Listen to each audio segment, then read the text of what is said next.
Hello viewers আসসালামু আলাইকুম আমি নাজমুন নাহার নাবিলা বর্তমানে অধ্যয়নরত আছি ময়মনসিংহ মেডিকেল কলেজে এবং ইনফ্রাতে যুক্ত আছি বায়োলজি মেন্টর হিসেবে। আজকে আমি যে অধ্যায়টি নিয়ে আলোচনা করব সেটি হচ্ছে এসএসসি বায়োলজির চতুর্থ অধ্যায় জীবনী শক্তি। এই অধ্যায়টিকে মূলত মেইন দুটি পার্টে ভাগ করা যায়। প্রথমটি হচ্ছে সালোক সংশ্লেষণ এবং দ্বিতীয়টি হচ্ছে শ্বসন।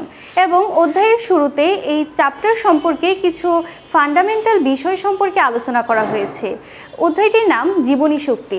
শুরুতেই আমরা জেনে নেব জীবনী শক্তি কী এবং এটিকে কেন জীবনী শক্তি বলা হয়, এই জীবনী শক্তিটা কোথা থেকে উৎপন্ন হয়। জীবনী শক্তি হচ্ছে মূলত আমাদের জীবন পরিচালনার জন্য যে শক্তিটা প্রয়োজন সেটি। আমাদের দেহে প্রতি মুহূর্তে অসংখ্য রাসায়নিক বিক্রিয়া ঘটে যাচ্ছে।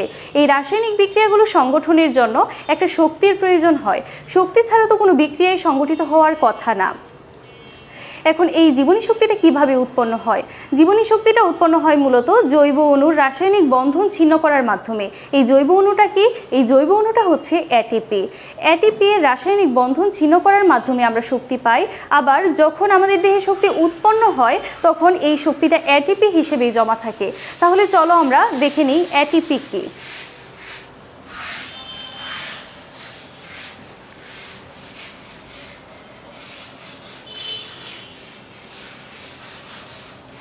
দেখো তোমাদের বইয়ে একটি এটিপি এর গঠন এবং এটিপি থেকে কিভাবে শক্তিটা উৎপন্ন হচ্ছে সেটি একটি ডায়াগ্রামে দেওয়া আছে। এই এটিপি হচ্ছে অ্যাডিনোসিন ট্রাইফসফেট। এটিপিটা কিভাবে গঠিত হয় চলো আমরা জেনে নিই।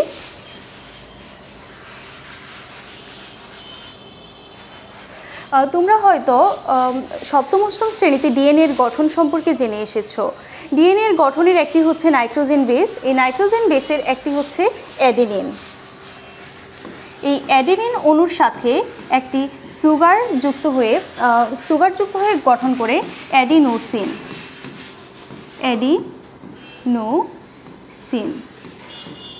এই অ্যাডিনোসিনটি হচ্ছে একটি নিউক্লিওসাইড। এই অ্যাডিনোসিন কি? একটি নিউক্লিওসাইড। এই অ্যাডিনোসিন অণুর সাথে যখন একটি ফসফেট যুক্ত হয়, এই অ্যাডিনোসিনের সাথে যখন একটি ইনঅর্গ্যানিক ফসফেট যুক্ত হয় তখন সেটি হয়ে যায়,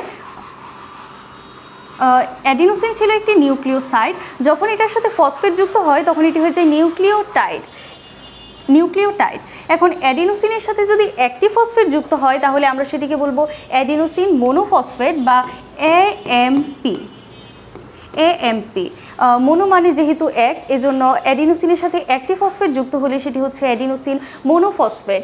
এখন যদি অ্যাডিনোসিনের সাথে দুটি ফসফেট যুক্ত হয়, অনুরূপভাবে দুটি ফসফেট যুক্ত হলে সেটি হবে অ্যাডিনোসিন ডাইফসফেট।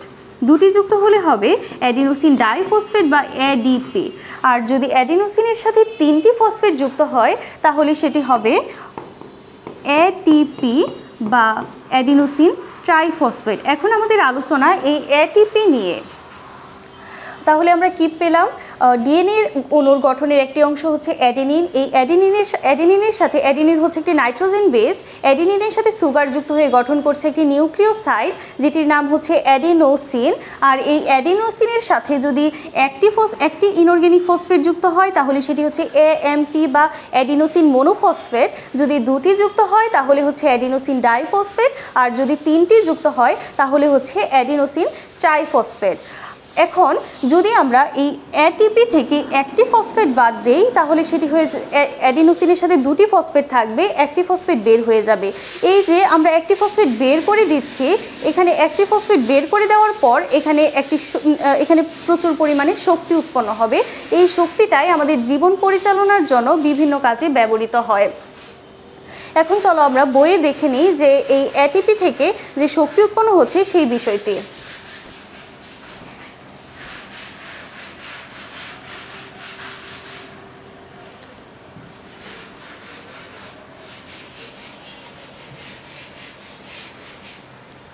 দেখো বন্ধুরা,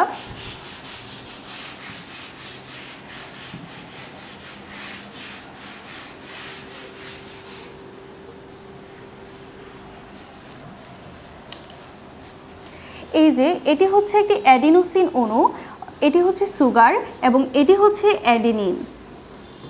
এটি হচ্ছে অ্যাডেনিন এবং অ্যাডেনিনের সাথে যে সুগার যুক্ত হয়েছে এই অ্যাডেনিন প্লাস সুগার হচ্ছে অ্যাডিনোসিন এবং এর সাথে এই যে একটি দুটি তিনটি ফসফেট যুক্ত হয়ে অ্যাডিনোসিন ট্রাইফসফেট গঠন করেছে, যেটাকে আমরা বলছি এটিপি বা অ্যাডিনোসিন ট্রাইফসফেট। এখন এই এটিপি থেকে যদি একটি ফসফেট অণু, এই যে একটি ফসফেট অণু যদি আমরা বের করে দেই তাহলে সেখানে থাকবে অ্যাডিনোসিন প্লাস দুইটি ফসফেট অণু, অ্যাডিনোসিন প্লাস দুইটি ফসফেট অণু, অর্থাৎ এটি হচ্ছে অ্যাডিনোসিন ডাইফসফেট বা এডিপি। দেখো এই এটিপি থেকে যখন এডিপি উৎপন্ন হচ্ছে সেখানে একটি ফসফেট বের হয়ে যাচ্ছে এবং সেই সাথে নির্গত হচ্ছে শক্তি। এই যে যখন এটিপি থেকে এডিপি তৈরি হচ্ছে তখন সেখানে শক্তি নির্গমন হচ্ছে। এখন অনুরূপভাবে আমরা যদি এডিপি এর সাথে ফসফেট যুক্ত করি, এডিপি এর সাথে ফসফেট যুক্ত করলে আমরা সেখানে পাবো এটিপি। এডিপি এর সাথে ফসফেট যুক্ত করলে আমরা পাবো এটিপি এবং যখন আমরা ফসফেট যুক্ত করব বাইরে থেকে তখন সেখানে আমাদের শক্তি দিতে হবে। এই শক্তিটা আমরা খাবার থেকে পাচ্ছি। এই যে ফসফেট যুক্ত করা এবং বিমুক্ত করার যে প্রক্রিয়া সেটির নাম আছে। যখন আমরা ফসফেট যুক্ত করব সেটিকে আমরা বলবো ফসফোরাইলেশন বা ফসফেট যুক্ত করার প্রক্রিয়া। অনুরূপভাবে যখন আমরা ফসফেট মুক্ত করব তখন আমরা সেটাকে বলবো ডিফসফোরাইলেশন বা ফসফেট বিমুক্ত করার প্রক্রিয়া। তাহলে আমরা কি পাচ্ছি, যখন আমরা ফসফেট বাইরে থেকে যুক্ত করব সেই যুক্ত করার জন্য আমাদের শক্তি দিতে হচ্ছে, অর্থাৎ আমরা ফসফেট যুক্ত করছি এবং শক্তিটা সেখানে জমা করে রাখছি। এরপর আমরা যখন ফসফেটটাকে বিমুক্ত করব তখন কি হবে, তখন ফসফেটটা বিমুক্ত হবে এবং সেই সাথে শক্তিটা বের হয়ে আসবে, অর্থাৎ আমরা এটিপি এর মধ্যে আমাদের শক্তিটা জমা করে রাখছি এবং যখন আমাদের প্রয়োজন লাগছে এটিপি ভেঙে আমরা শক্তিটা বের করে দিচ্ছি।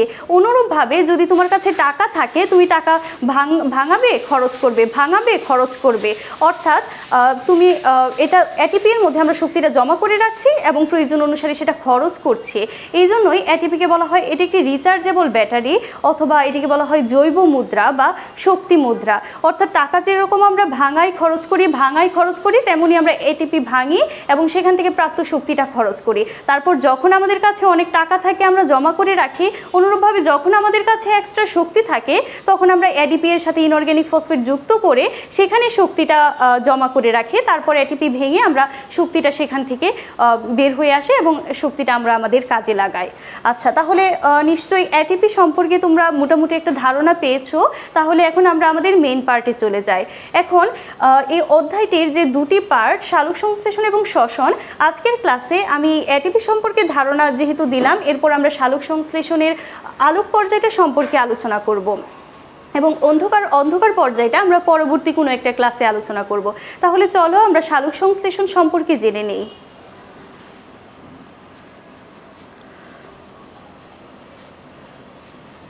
সালোক সংশ্লেষণ সম্পর্কে কম বেশি ধারণা নিশ্চয়ই সবারই আছে, যেহেতু এটা ষষ্ঠ সপ্তম শ্রেণীর ক্লাসে এটি সম্পর্কে মোটামুটি একটা ধারণা আছে, কিন্তু এই অধ্যায়ে তোমরা এটা আরও বিস্তারিতভাবে জানতে পারবে যে সালোক সংশ্লেষণ প্রক্রিয়াটা কিভাবে ঘটে।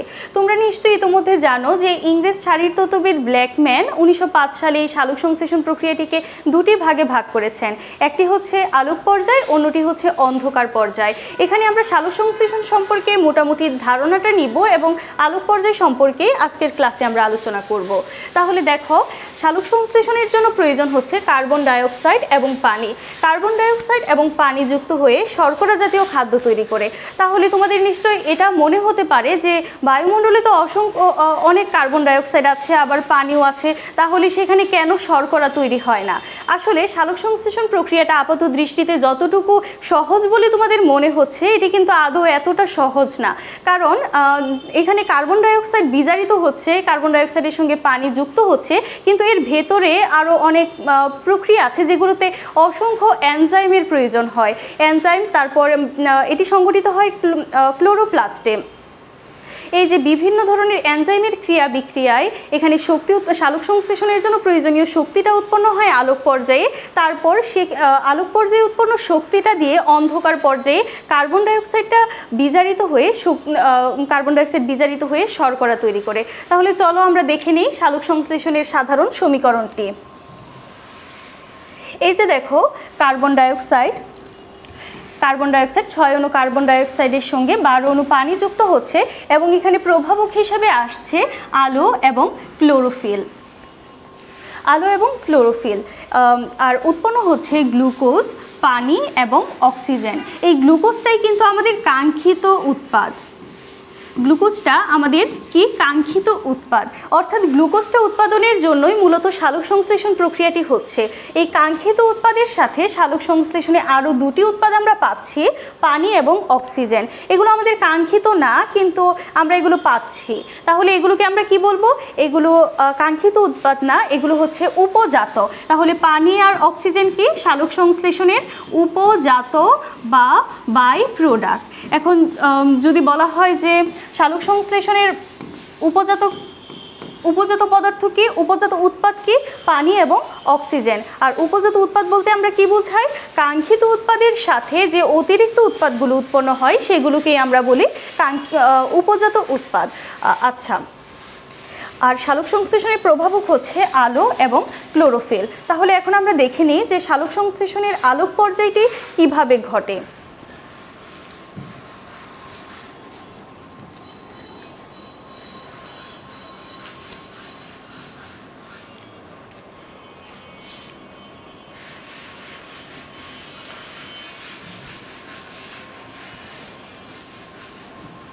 আলোক পর্যায়ে মূলত দুটি ঘটনা ঘটে।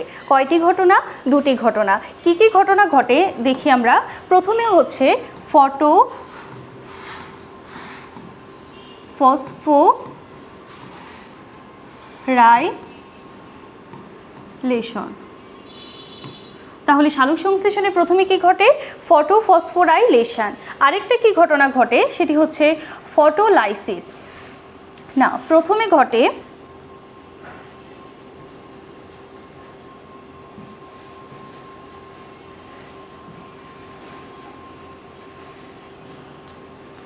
প্রথম ঘটনাটি হচ্ছে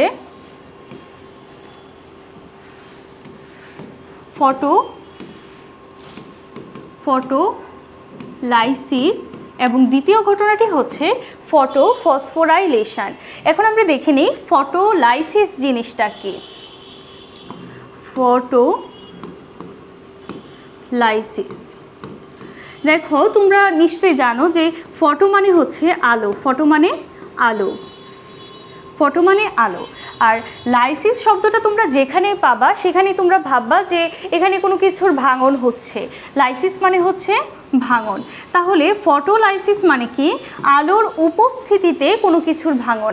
আলোর উপস্থিতিতে কিসের ভাঙন? এখানে হবে আলোর উপস্থিতিতে পানির ভাঙন। সালোক সংশ্লেষণের আলোক পর্যায়ে আলোর উপস্থিতিতে পানি ভেঙে হাইড্রোজেন, অক্সিজেন এবং ইলেকট্রন উৎপন্ন করে। হাইড্রোজেন, অক্সিজেন এবং ইলেকট্রন উৎপন্ন করে। এই যে হাইড্রোজেন, অক্সিজেন এবং ইলেকট্রন উৎপন্ন করছে, এই প্রক্রিয়াটি হচ্ছে ফটোলাইসিস বা সালোক সংশ্লেষণ প্রক্রিয়ায় আলোর উপস্থিতিতে পানির ভাঙন। এই যে এখানে ইলেকট্রনটা উৎপন্ন হচ্ছে, এই ইলেকট্রনটা পরবর্তীতে NADPকে বিজারিত করে NADPH প্লাস H প্লাস উৎপন্ন করবে। NADP কে বিজারিত করে NADPH প্লাস H প্লাস উৎপন্ন করবে। তাহলে আলোক পর্যায়ে আমরা কি পাচ্ছি? আলোক পর্যায়ে আমরা NADPH প্লাস H প্লাস পাচ্ছি। তাহলে সালোক সংশ্লেষণের আলোক পর্যায়ে পানি ভেঙে হাইড্রোজেন, অক্সিজেন এবং ইলেকট্রন উৎপন্ন করছে এবং এই ইলেকট্রনটা NADPকে বিজারিত করে NADPH প্লাস H প্লাস উৎপন্ন করছে। তাহলে এই NADPH প্লাস H প্লাসটা আমরা আলোক পর্যায়ে পাচ্ছি। তারপর কি হচ্ছে? সালোক সংশ্লেষণে আলোক পর্যায়ে, যেহেতু এটা আলোক পর্যায়ে, এখানে তো আলোর একটা ভূমিকা থাকবে। পাতার যে ক্লোরোফিল আছে, ক্লোরোপ্লাস্টের মধ্যে যে ক্লোরোফিল আছে, এই ক্লোরোফিলটা সূর্যের আলো থেকে শক্তি গ্রহণ করে এবং সেই গৃহীত শক্তিটা দিয়ে ADP এর সাথে একটি ইনঅর্গানিক ফসফেট যুক্ত করে ATP তৈরি করছে। তাহলে কি হচ্ছে?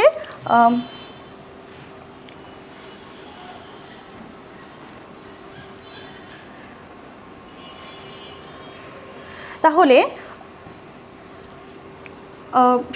সূর্যের আলো থেকে পাতার যে ক্লোরোফিল একটি শক্তি উৎপন্ন করছে এবং সেই শক্তিটা দিয়ে ADP এর সাথে একটি ইনঅর্গ্যানিক ফসফেট যুক্ত হয়ে কি গঠন করছে? এটিপি গঠন করছে। এটিপি গঠন করছে। তাহলে এই এডিপি এর সাথে ইনঅর্গ্যানিক ফসফেট যুক্ত হতে তো একটা শক্তি লাগে। আমরা যখন এটিপি সম্পর্কে ধারণাটা নিয়েছি তখনই আমরা বলেছি যে এটিপিটা শক্তি জমা করে রাখে। যখন আমরা এটিপি ভাঙবো তখন আমরা শক্তি পাবো, যখন আমরা এটিপি তৈরি করব তখন আমাদের বাইরে থেকে শক্তি দিতে হবে। তাহলে এখানে আমরা কি করছি? এখানে আমরা এটিপি তৈরি করছি। যেহেতু আমরা এটিপি তৈরি করছি, এখানে আমাদের একটা শক্তির প্রয়োজন হয়। আর এই শক্তিটা আমরা কোথা থেকে পাচ্ছি? শক্তিটা আমরা পাচ্ছি সূর্য থেকে। ক্লোরোফিল অণু সূর্য থেকে শক্তিটা গ্রহণ করছে এবং সেই গৃহীত শক্তিটা দিয়ে এটিপি এর সাথে একটি ইনঅর্গ্যানিক ফসফেট যুক্ত হয়ে এটিপি তৈরি করছে। আর এটিপি তৈরির প্রক্রিয়াটা কি? এটিপি তৈরির প্রক্রিয়াটা হচ্ছে ফসফোরাইলেশন। ফসফোরাইলেশন প্রক্রিয়ায় এডিপি এর সাথে ইনঅর্গ্যানিক ফসফেট যুক্ত হয়ে এটিপি তৈরি করছে। আর এই ফসফোরাইলেশনটা কিভাবে হচ্ছে? সূর্যের আলোর উপস্থিতিতে, সূর্যের আলো থেকে গৃহীত শক্তি দিয়ে এই ফসফোরাইলেশনটা হচ্ছে। তাহলে এই ফসফোরাইলেশনটাকে আমরা কি বলবো? এটাকে আমরা বলবো ফটোফসফোরাইলেশন। তাহলে সালোক সংশ্লেষণের আলোক পর্যায়ে আমরা কি পাচ্ছি? আমরা পাচ্ছি এটিপি এবং NADPS প্লাস H প্লাস। এই যে আমরা এটিপি এবং NADPS প্লাস H প্লাসটা পেলাম, এটাকে বলা হয় আত্তীকরণ শক্তি। এই শক্তিটা এই ধাপে উৎপন্ন হচ্ছে, যেটা আমরা পরবর্তী ধাপে যখন আমরা কার্বন বিজারণ করব, কার্বন ডাইঅক্সাইড থেকে কার্বন বিজারণের মাধ্যমে কার্বন ডাইঅক্সাইড থেকে আমরা শর্করা তৈরি করব, সেখানে আমরা এই আত্তীকরণ শক্তিটা ব্যবহার করব। তাহলে আমরা সালোক সংশ্লেষণের আলোক পর্যায়ে কি পেলাম? আমরা পেলাম এটিপি এবং NADPS প্লাস H প্লাস। আর এখানে আমরা দুটি ঘটনা লক্ষ্য করলাম। একটি হচ্ছে ফটোফসফোরাইলেশন, আরেকটি হচ্ছে ফটোলাইসিস। ফটোফসফোরাইলেশন এবং ফটোলাইসিস এই দুটি প্রসেসের মাধ্যমে আমরা এখানে এটিপি এবং NADPS প্লাস H প্লাস পেলাম। আরও আমরা কি পেলাম? আমরা H প্লাস পেলাম আর অক্সিজেন পেলাম। এই যে অক্সিজেনটাই কিন্তু মূল যে আমরা সমীকরণে অক্সিজেনটা দেখেছিলাম উৎপাদের মধ্যে, যেটাকে আমরা বলেছিলাম বাই প্রোডাক্ট বা উপজাত, সেই অক্সিজেনটা কিন্তু এই যে এখানে যে পানি ভেঙেছে, পানির ভাঙনের মাধ্যমে যে অক্সিজেনটা পেয়েছি, এই অক্সিজেনই কিন্তু সেই অক্সিজেন। অর্থাৎ সালোক সংশ্লেষণ প্রক্রিয়ায় যে অক্সিজেনটা উৎপন্ন হয়, সেই অক্সিজেনের উৎস মূলত হচ্ছে এই পানি। এই পানি ভেঙেই অক্সিজেনটা উৎপন্ন হচ্ছে। আর কি উৎপন্ন হচ্ছে? H প্লাস উৎপন্ন হচ্ছে। আর এই ইলেকট্রনটা NADPকে বিজারিত করে NADPS প্লাস H প্লাস তৈরি করছে। আর ফটোফসফোরাইলেশনের মাধ্যমে এটিপি তৈরি হচ্ছে। তাহলে আমরা এটার সামারিটা দেখে নেই।